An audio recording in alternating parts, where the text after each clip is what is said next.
like some food. Yum yum.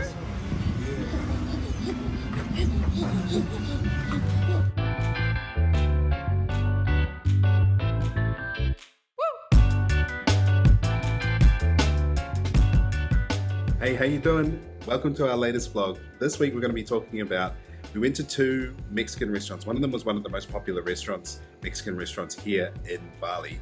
And we compared it to one of these hidden gems over in Himalayas, and we'll let you know the difference between the two. The second thing was we actually got our visas done, so I'm going to explain the visa process and going down to immigration and that kind of thing. And then the third thing was settling in with the nanny and the chef this week, and basically what it was like to have that kind of support for the first time. And I tell you what, it's been pretty awesome, but I'll let Donna speak to that next. Okay, bye.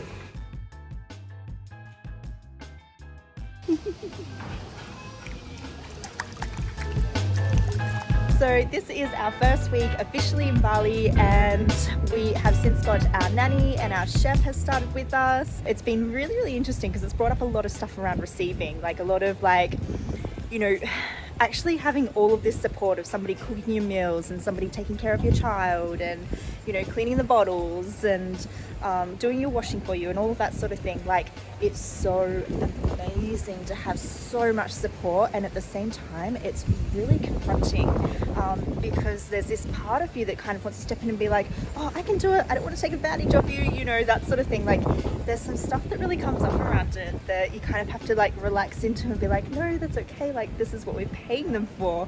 But yeah, that's just been really interesting.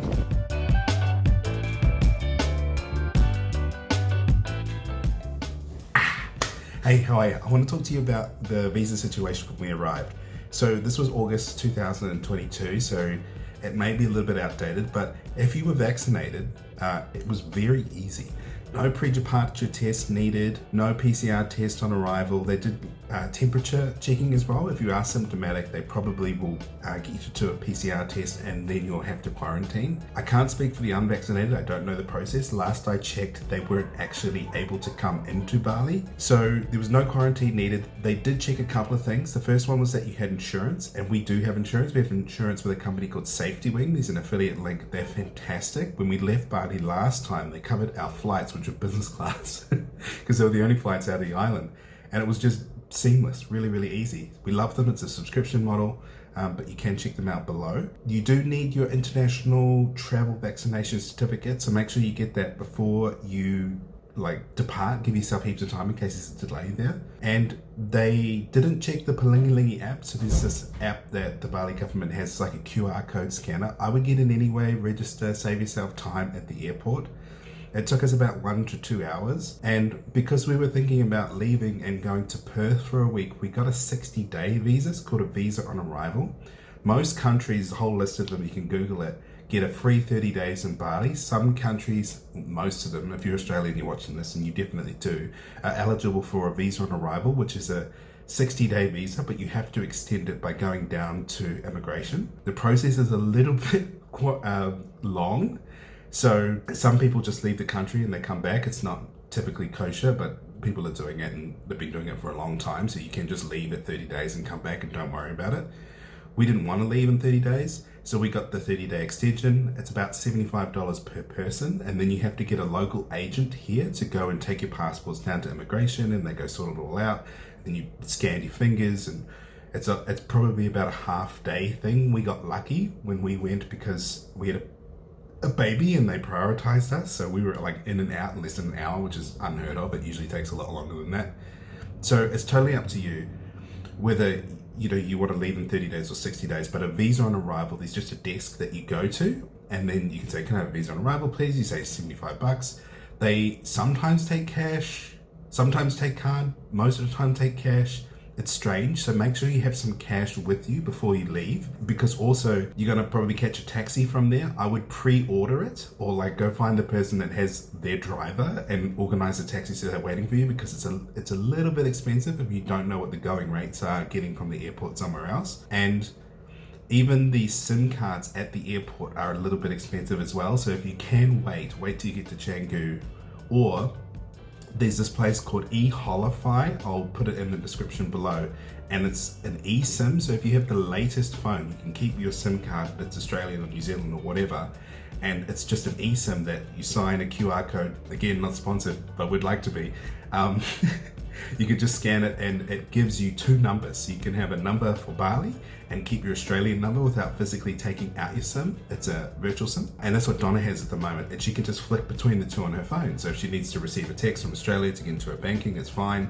And if she needs Wi-Fi here in Bali because she's out at a cafe and they don't have it, she's got that too. So yeah, I hope that covers all of it. If you have any questions about that kind of thing, just drop it below or send us a message and we'll get back to it. All right, bye. So we're just passing the Bali jail. This is where Chappelle called me in the Bali 9 or 8 or 7, I can't remember how many there were. But Donna's just chilling in the back and she's like, is that where Chappelle called me was? Oh, that's really cool. And I'm like, yo, she was in jail. Like, it's not that cool, mate. But what is? That's my wife.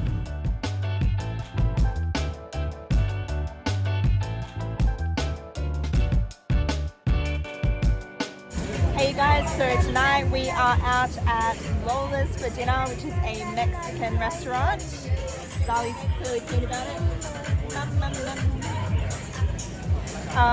Every time we drive past this place, it's always busy, so we're like, it must be good if it's always busy. And we were lucky enough to get, I think, the last table that hasn't been reserved for someone else, which is awesome. So yeah, as we go through, we'll take some pictures of our food and share it all with you guys. What do you think of the nachos? I think it's pretty shit.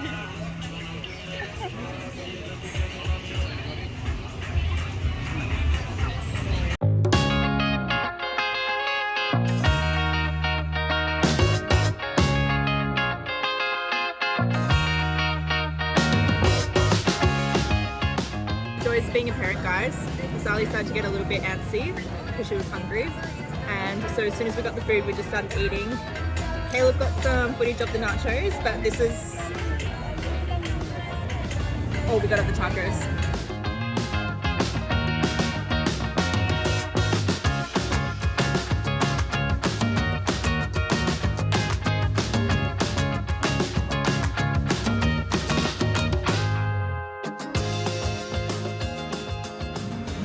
Hey guys, we thought we'd take you to our favorite taco place today.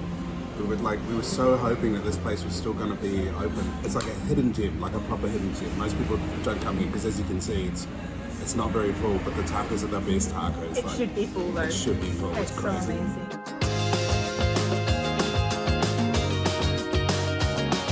Okay, so I've hijacked Donna's phone because I have to tell you about this thing. It is the most tasty Mexican fusion Bali thing I think I've ever eaten in my entire life. It is just divine. So it's this like beef short rib that's been braised all day that comes with a broth, and then they've got like cheese in it as well, and this crispy kind of like taco shell, and it's just greasy and fucking delicious. So if you're here, you need to get this. Yeah. Actually, like, I think it's even worth coming to Bali, wherever you are, finding this place and having one. So last time we were here, they did not have an upstairs, so it looks completely different to what it did last time. Last time we were here, they literally had just that front little bit. They didn't have the bar or anything, and now they've got that back bit where the bar is. They've got the pool table, which is where the kitchen used to be, and they've got this whole upstairs bit. If you can manage going up the stairs, which are very questionable is what I felt as I was walking up them, but if you can get past that, it looks really cool up here. I'll show you around. These are said stairs. So once you get up the stairs, this cute little bar area, and then a bit of space on this side. Okay, so we've done a little bit of a comparison between the two Mexican restaurants, Lola's and Taco Acui. I don't even know if that's how you say it, but anyway, Lola's is always exceptionally busy. Taco Acui, what we found is like, it's almost like a hidden gem, but honestly, like out of all the Mexican I've tried in Bali, it is by far the best. We went to Lola's out of curiosity because it was always so busy, so I'm like, if it's busy, it must be good.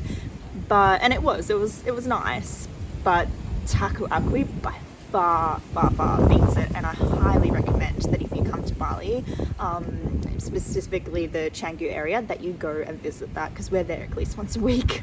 And I guess that's the thing that we really want to share with you guys. Like, we want to share with you, you know, when you have enough time to be local and you have enough time to hang out, like, you get to know all the secret hidden gems that potentially people don't know about. And so we really want that for you guys, you know, through this channel, to know like where you can go as families, and you know, some of the cool hidden gems that you might not know about otherwise. So if you want to know more about the hidden gems in Bali and just what it's like to live as a family with a young one in Bali, then make sure you like and subscribe.